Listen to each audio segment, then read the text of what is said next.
ke belakang, jongkok, duduk, tangan, ini juga tangan, kaki. Kalau pemula yang baru datang latihan, kebanyakan nanya sih porsi latihannya apa, sama kenapa lebih banyak kelihatan fisiknya. Itu soalnya kan porsi kalau di Komunitas Parkour Jakarta, kalau yang baru kita mau tahu fisiknya dulu, jadi akan ada menu porsi buat pemulanya, baru nanti dilanjutin ke tekniknya. Jadi biar lebih aman aja, jadi mengurangi resiko cedera sih. Oh, kalau menurut mata saya sendiri, kalau memang dia baru banget, nggak ada basic olahraganya, nggak ada kegiatan lain, cuman pure baru latihan parkour, biasanya itu dari staminanya sama kakunya dia buat bergerak secara seluruh badan. Kalau di parkour kan ada pemanasan quadrupedalnya yang merangkak. Nah itu kalau dari situ terlihat dia koordinasinya kurang, itu biasanya terlihat sih. Jadi lebih kaku, susah buat menekuk sendi-sendinya dari situ sih. Paling kalau itu udah lancar, udah terlihat bagus lah untuk pemula. Jadi nanti biasanya kalau lagi mau latihan manjat, nah berarti porsi dia minimal sudah bisa pull up dulu. Nah kalau belum bisa pull up berarti ntar ada bantuan bergantung di tembok dulu, pakai bantuan kaki untuk narik badannya. Jadi bisa lebih mudah, terus bisa mengikuti yang lainnya juga. Biasanya yang udah biasa latihan, yang mereka latih lagi itu biasanya bentuk form ketika ngelakuin tekniknya. Misalkan ada namanya precision jump. Jadi biar targetnya precision jump itu adalah lompat secara presisi, secara pas. Jadi misal dari titik A ke titik B, harus pas, dia nggak boleh jatuh ke depan atau jatuh ke belakang. Nah, jadi biasanya formnya harus benar biar bisa lompat secara presisi, tenaganya nggak berlebihan.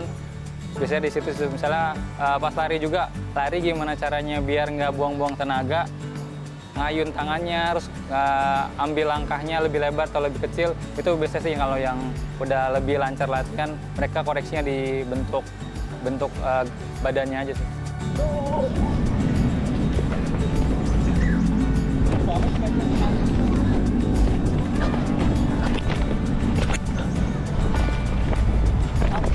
Kalau saya sendiri, kebanyakan kalau emang ada satu flow, kita nyebutnya flow, gabungan dari semua teknik dijadiin satu.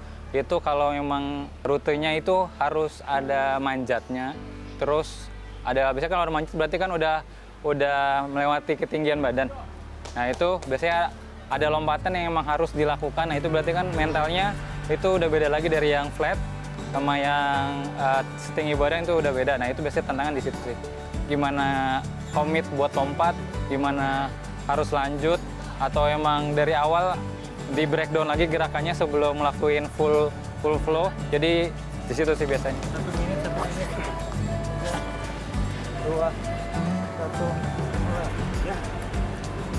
Sebelum pandemi itu ada sekitar 4 komunitas yang aktif. Nah, terus karena setelah pandemi makin lama makin surut yang aktif. Jadi pelan-pelan karena tertutup anggota yang dulu aktif, harus melakukan kegiatan yang mereka lakuin sekarang, jadinya nggak aktif lagi.